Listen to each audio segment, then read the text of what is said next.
바람찬 흥남부도라고 하는 유행가가 있습니다. 그 가사 일부를 제가 소개를 좀 할게요. 1절, 눈보라가 휘날리는 바람찬 흥남부두에 목을 놓아 불러봤다 찾아봤다. 금수나 어디로 가고 길을 잃고 헤매었느냐. 피눈물을 흘리면서 일사이후 나 홀로 왔다.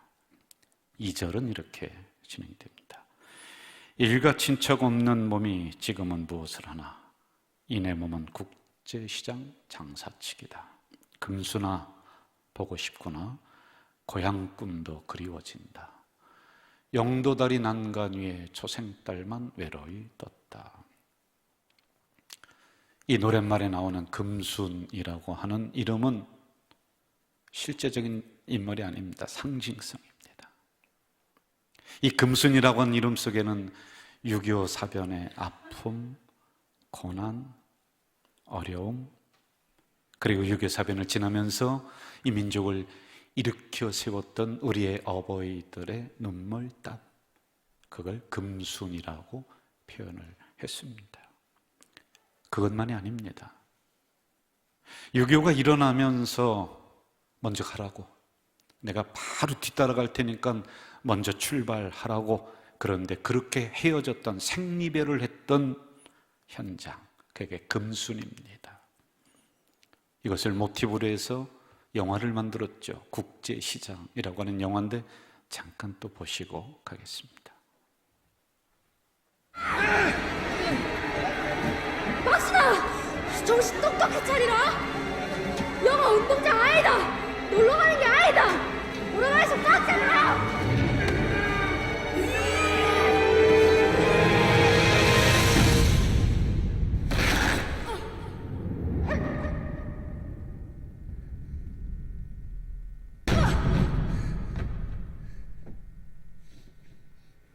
네, 지금 새로운 소식이 하나 들어왔습니다. 윤덕수 씨 여동생으로 보이는 분과 지금 방금 연결이 됐는데요. 미국 로스앤젤레스 연결하겠습니다. 미국요? 네, 그 흥남에서 헤어진 거랑 같고요. 나머지는 좀 더 확인을 해 보셔야 될 것 같습니다. 자, 화면에서 여동생인 것 같은 분 나오시면 말씀 한번 나눠보십시오.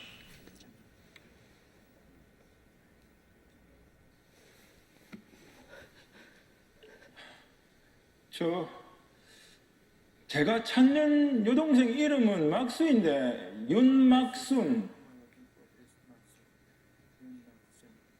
I don't know my real name. I was adopted by a family in the United States when I was just a little girl. 아이고 저 맞을러. 아이고 한국말 뭐하네. 아이고 뭐라노? 뭐라 합니까 지금? 어렸을 때 미국으로 입양됐는데 한국 이름은 잘 모른답니다. 입양이요. 미국으로요.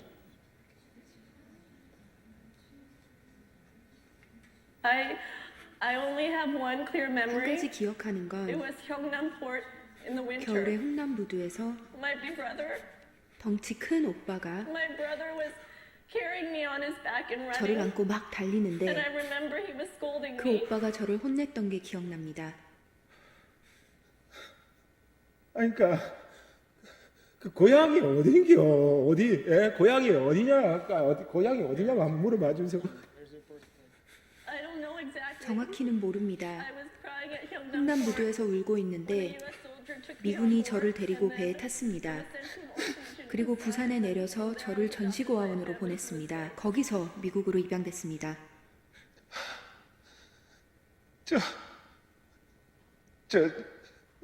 맞다. 우리 막스에 있는 귀 왼쪽 귀 뒤에 사마귀가 있습니다. My sister Maxine has a mole on her behind her head ear.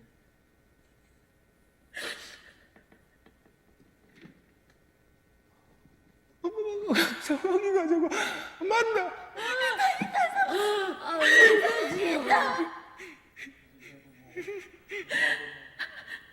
I remember. 또 기억나는 건 Please tell me more. I remember right before we were separated. 헤어지기 바로 전에 My brother told 오빠가 me, 한 말이 있습니다. 여 운동장이 아니다. 놀러 나온 게 아니다. 알아?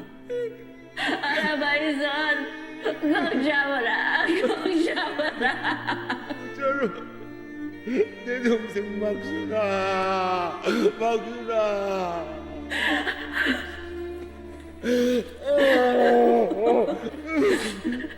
Am I your sister?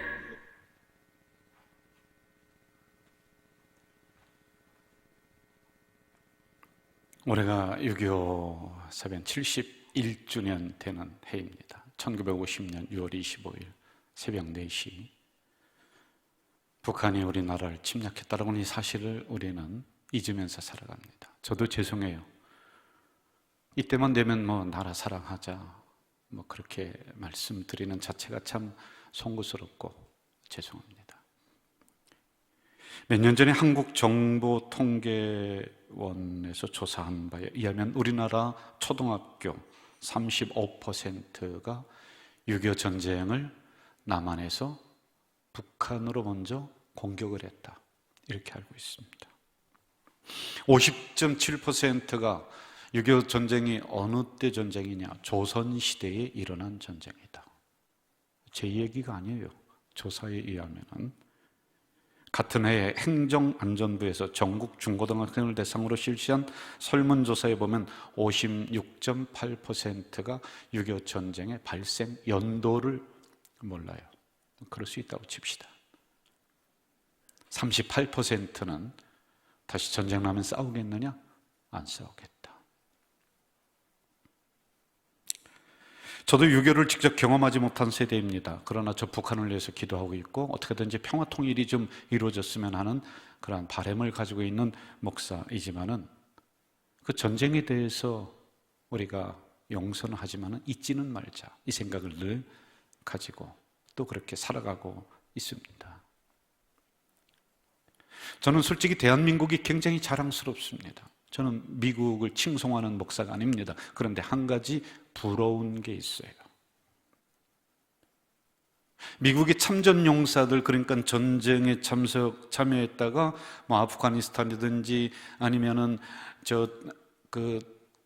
중동 지역의 전쟁에 참여했다가 돌아오지 않습니까? 그러면은 대통령이 마중을 나가요. 마중 나가서요, 그 앞에 탁 서서 격려합니다.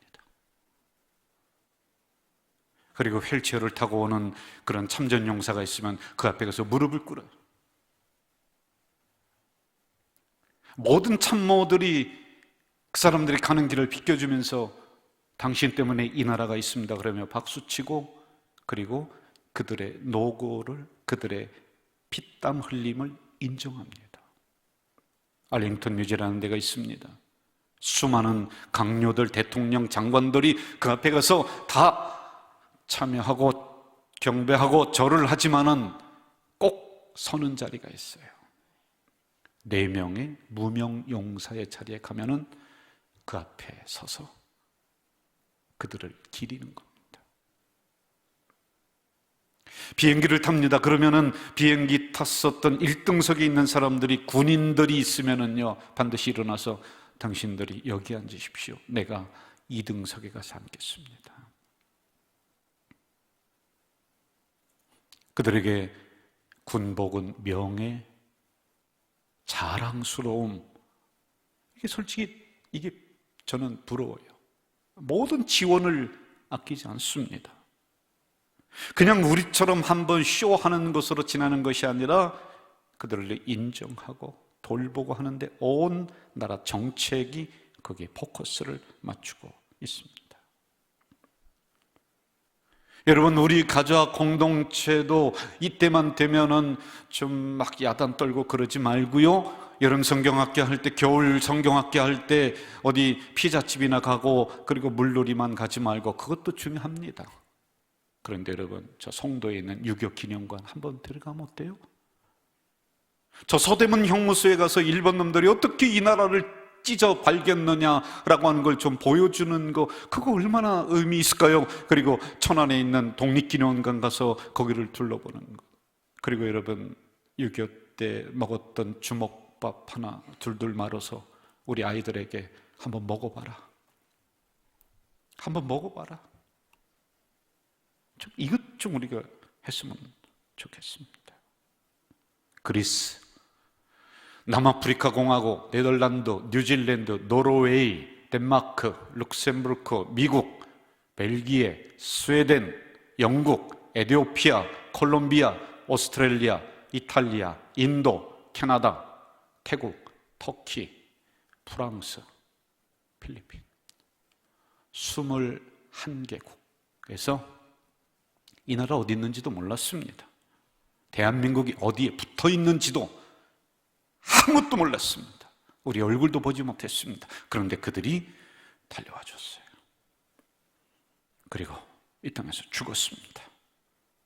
피 흘렸습니다. 한국 전쟁에 참여했던 분들을 이제 고마워서 다니면서 다큐멘터리를 찍은 프로그램이 있어요. 벨기에라든지 그런데 아직도 살아계신 분들이 있습니다. 그래 찾아가서 한국에서 왔습니다. 6.25 참전했었던 고맙습니다. 그럴 때 이분들이 한국인들을 보면서 우는 거예요. 한 번도 잊은 적이 없대.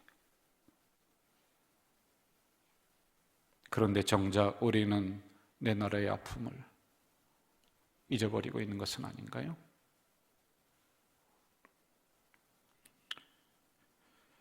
(6.25) 전쟁 전사자는 우리나라 16만 2천 명 군인만, 이 가운데 유해가 발굴된 사람은 3만 명 현충원에 안장되어 있습니다. 아직도 13만 명의 우리의 군인들은 저 차가운 땅 어딘가에 묻혀 있어서 어디 있는지도 몰라요.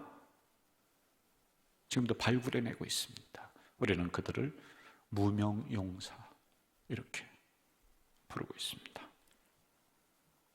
적어도 그들의 피 흘림 잊지 말아야죠. 그 위에 이 나라가 서 있어요, 여러분. 에스겔 37장은 두 부분으로 나눕니다. 1절부터 14절까지는 마른 뼈, 살 것 같지 않습니다. 그런데 그런 이스라엘이 다시 큰 군대를 이루었다. 그리고 15절부터 28절까지는 나라가 갈렸습니다. 그런데 그런 나라가 하나가 된다, 통일을 시켜준다 라고 하는 내용입니다. 이참에 설교를 준비하면서 1950년대의 상황의 자료들을 제가 하나하나 이렇게 봤습니다. 6.25 당시의 사람들의 사진을 보니까, 그때 자료를 보니까 에스겔에서 말씀하고 있는 것처럼 뼈만 남아있는 민족이에요. 살 것 같지가 않아요. 다 죽어가던 민족입니다. 제가 6.25 이 설교만 19번째 우리 교회에서, 여러분 중복되는 이야기들이 있으면 용서하십시오. 어쩔 수가 없는 것 같아요. 6.25 전쟁으로 320만 명 남북한 합쳐서 죽었습니다. 군인, 경찰, 유엔군 희생자 43만 명, 민간인 99만 2천 명, 미망인들이 20만 명, 고아들이 10만 명.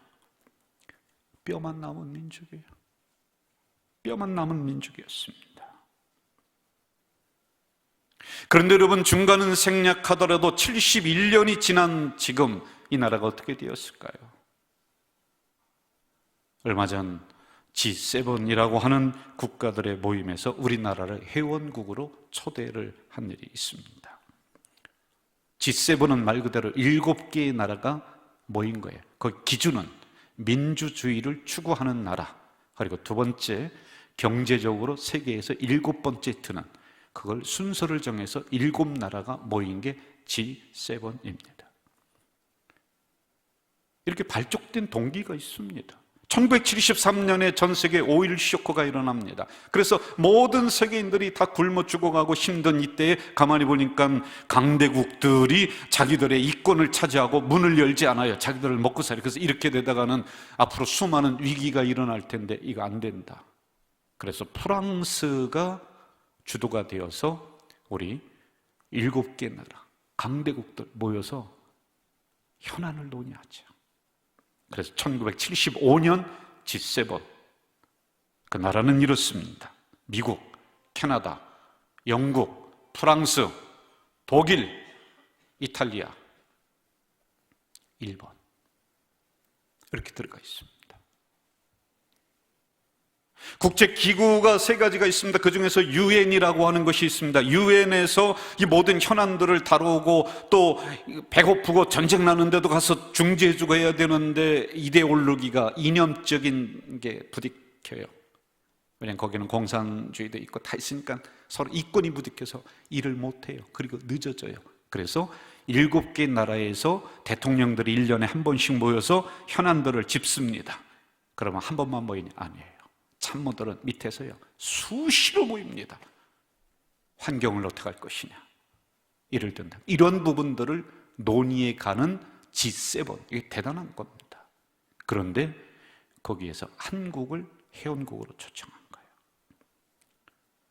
저는 여러분 정치적인 그런 해석 저는 못합니다. 그렇게 할 수도 없습니다. 그런데 대한민국의 위상이 이만큼 높아졌다는 것입니다. 여러분, 이탈리아보다 국제금융기구에서 조사한 게 있어요. G7에 들어있는 이탈리아보다 한국이 높다는 거예요. 경제적인 수준이 그렇다는 것입니다. 여러분, 이것은 부인할 수 없는 거예요. 이것은 대한민국이 그렇다는 거예요.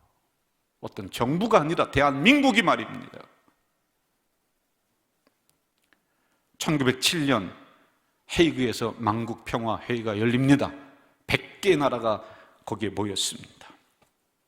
고종이 이위종, 이준, 이상설 3명을 국제회의에 파견합니다. 너희들 가서 이 나라의 참상을 좀 알려다오. 그런데 여러분, 100개 나라가 들어가는 회의장에 이 3명의 밀사들이, 파견된 사람들이 들어갈 수가 없었습니다. 다 그 앞에서 막아버립니다. 당신들 초대하지 않았다. 여러분, 그 누구 하나 대한민국을 눈여겨보지 않았던 이 민족이었습니다. 억울했습니다. 그들이요, 얼마나 억울했습니까? 이랬던 민족이에요. 지금부터 40년, 50년 전 제가 기억이 납니다. 어느 날 아버지가 우리 6남매 그리고 다 모이게 하더니 안방으로 모여라. 그러더니요, 둥그런 이만한 걸 깡통으로 댔는데 꽤 큽니다. 그 앞에 탁 넣는 거 얼룩얼룩 그 칼라로다 이렇게 돼 있습니다. 그리고 무릎 꿇으래요. 무릎을 꿇었습니다. 그리고 그 뚜껑을 이렇게 열었습니다. 봤더니 밀가루요. 근데 밀가루가 아니라 지금 보니까 설탕에 하얀 설탕.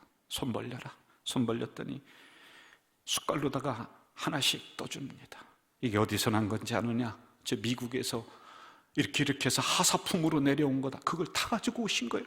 그래, 설탕을 두 손에 하얀 설탕을 받아들고, 세상에 그렇게 맛있는 게 없었습니다. 이랬던 민족입니다. 기분이 초콜릿, 기분이. 군인들, 미군 군인들 2명 정도 되는 것 같아요. 집차를 타고 우리 시골 그 깡촌 동네를 이렇게 지나갔는데 그 그늘 밑에서 이렇게 쉬고 막 그러더래요. 그러니까 그게 소문이 나서 동네가 그냥 난리가 나서 다 구경이 나왔습니다. 여기 있는 친구들이 좀 짓궂었습니다. 지금 보니까 카스테라입니다. 카스테라. 이걸 던져주는 게 아니라, 이렇게 주는 게 아니라 저쪽에다가 휙 던지고 이쪽에다가 휙 던지고, 그러니까요, 애울은 할 것 없이 그거 찾아서 뛰어다니면서 이랬던 거지 같은 민족이었습니다. 그런데 여러분, 금순이와 같은 우리 선조들이 초토화된 이 땅 위에서 피눈물 흘려가면서 이 나라 이렇게 일구어냈습니다. 그래서 세계의 7개 강대국들이 대한민국 무시하지 못하고 초청하는,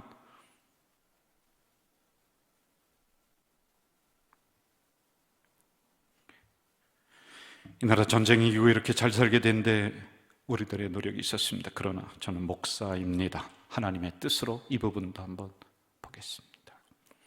6.25 당시 미국 사람들이 한국을 도울 이유가 하나도 없었어요. 왜? 어디 있는지도 몰랐으니까요.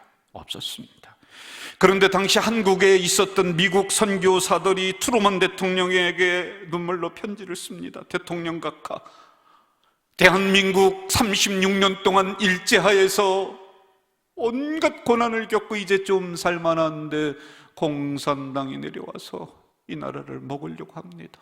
도와주세요. 도와주세요. 트루먼 대통령이 이 편지에 감동을 받습니다. 그리고 한국으로 파병을 보냅니다.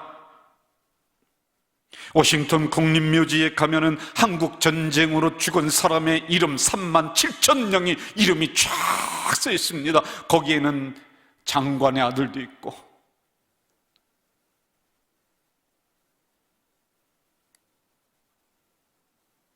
한국에 도착한 메가더 6월 29일 전선을 돌아보며 특단의 조치를 취하지 않으면 안 되었습니다. 북한군이 월미도로 못 들어온다. 왜? 간만의 차가 너무 크니까.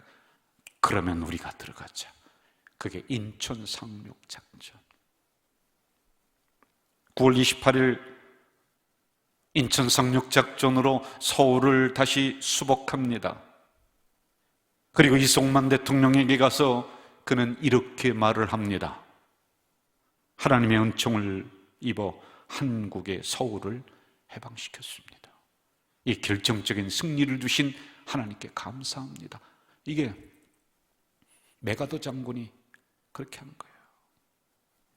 하나님께서 유엔군을 통해 돌려주신 서울을 대한민국에게 다시 돌려드립니다.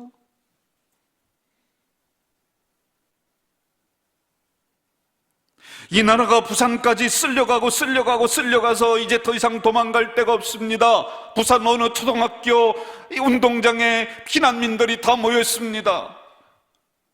이제 하룻밤만 자면은 이들이 저 영도 다리로 그리고 저 바닷가로 다 빠져 죽을 급판에 이제 그 밤에 어느 목사님이 두 손 들고 이 나라가 이렇게 된 데에는 우리들의 잘못이 크다라고 두 손 들고 회개하자.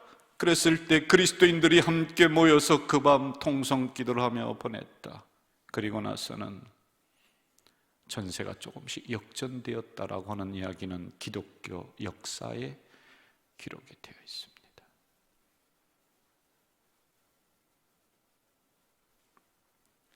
오늘 본문 17절 우리에게 숙제를 주십니다. 그 막대기들을 서로 합하여 하나가 되게 하라. 내 손에서 둘이 하나가 되리라. 22절 그 이스라엘 모든 산에서 그들이 한 나라를 이루어서 한 임금이 모두 다스리게 하리니 그들이 다시는 두 민족이 되지 아니하며 두 나라로 나누이지 아니할지라. 이스라엘은 우리나라와 참 비슷한 면이 많아요. 작은 땅덩어리인데 정치 지도자들, 왕들이 정치를 잘못했어요. 그래서 그 나라가 두 쪽이 됐어요. 남북으로. 거기도 나뉘었습니다. 서로 전쟁을 했습니다. 그렇게 된 데에는 두 가지 원인, 백성들의 불신앙과 우상 숭배, 그리고 또 하나는 정치 지도자들의 실정. 성이 함락됩니다. 눈앞에서 아버지가 어머니가 죽어나갑니다. 눈앞에서 누이들이 겁탈당합니다. 온 나라 백성들이 마른 뼈들처럼 주저앉았습니다. 도저히 살아날 가망성이 없었을 이때에 하나님은 에스겔 선지자를 향해 말씀을 주시는데요. 너희들이 잘못해서 나눠졌다 할지라도 내가 하나로 만들어준다. 통일의 주도권은 하나님에게 있다는 말씀입니다.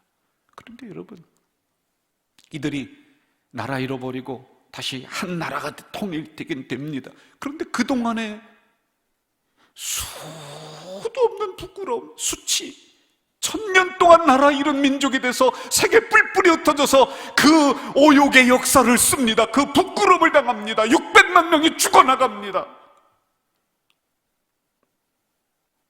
그리고서 1948년 5월 14일 나라를 쳤습니다. 이게 시오니즘.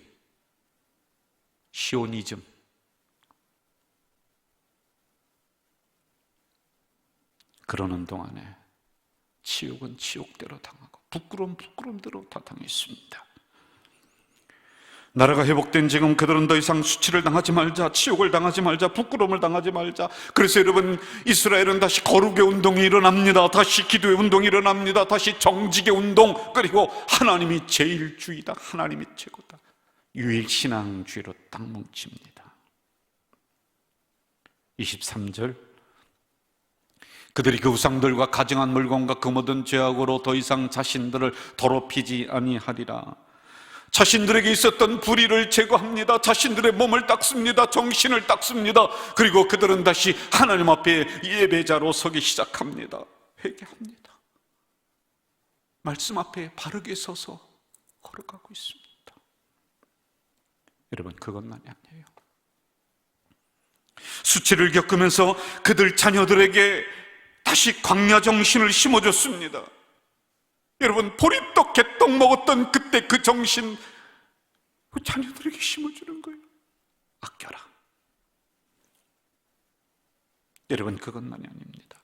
처참하게 죽어나갔던 그 현장에 자녀들을 데리고 가서 너희 할아버지가, 너희 할아버지의 할아버지가 이처럼 죽었다. 너무 부끄럽다. 그걸 보존을해서 보여주면서 이걸 이야기해 줍니다. 마지막에 이제는 네가 목숨 걸고 이 나라를 지켜라. 우리도 더 이상 부끄러움을 당하면 안 됩니다. 육군사관학교 학생들에게 물었습니다. 오늘 우리가 경계해야 될 대상, 그리고 경계해야 될 적들이 누구인가? 미국이다 35%, 일본이다 38%, 북한은 저 밑에 있습니다.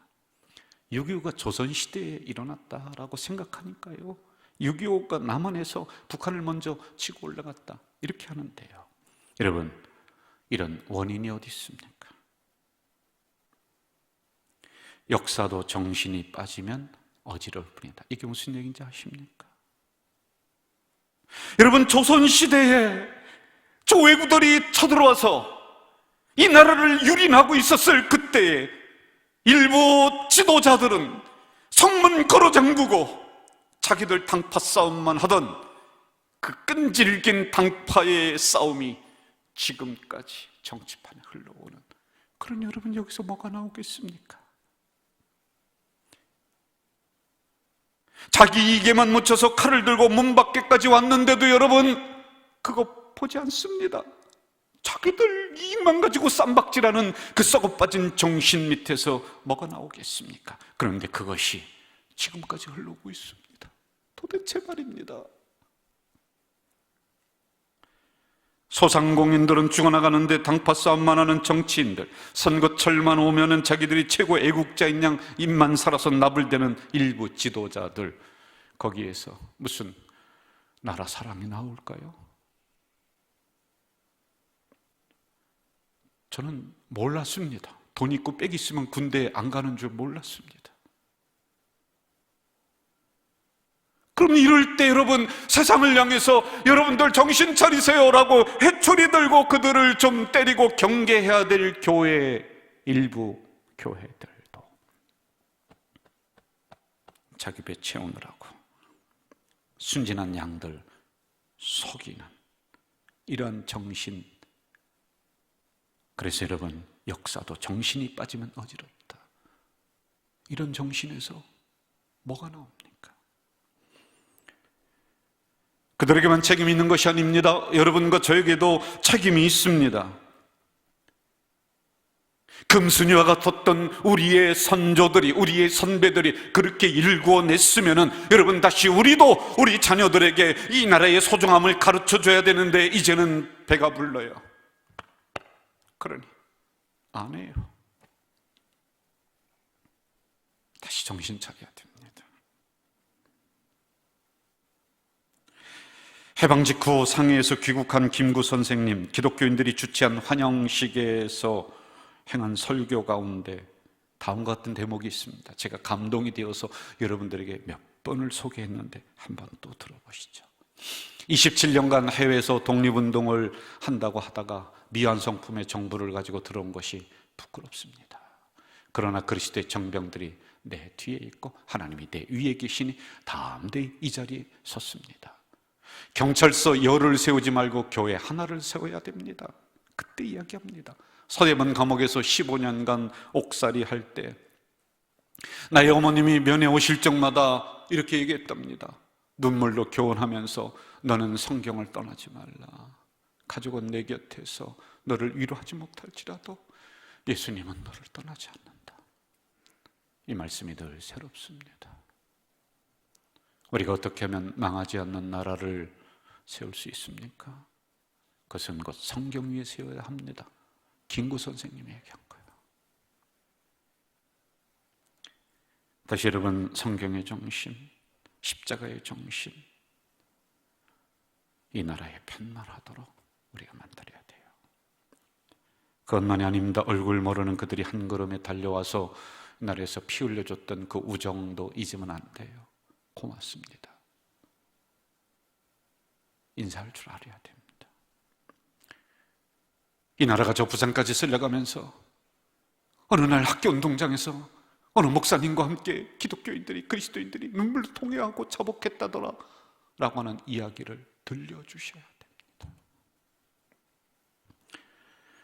낮에는 죽어라 일하면서 그 새벽 자녀들 이름 하나하나 불러가며 그렇게 기도하며 일궈낸 가정의 신앙 이야기도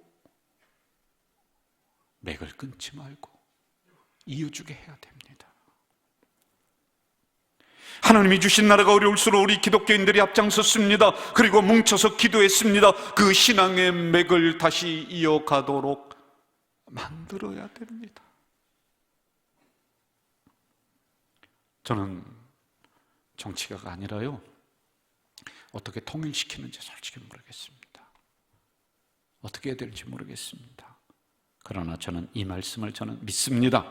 22절, 그들이 한 나라를 이루어서 한 임금이 모두 다스리게 하리니 그들이 다시는 두 민족이 되지 아니하며 두 나라로 나누이지 아니할 것이다. 저는 이 말씀을 믿는 목사입니다.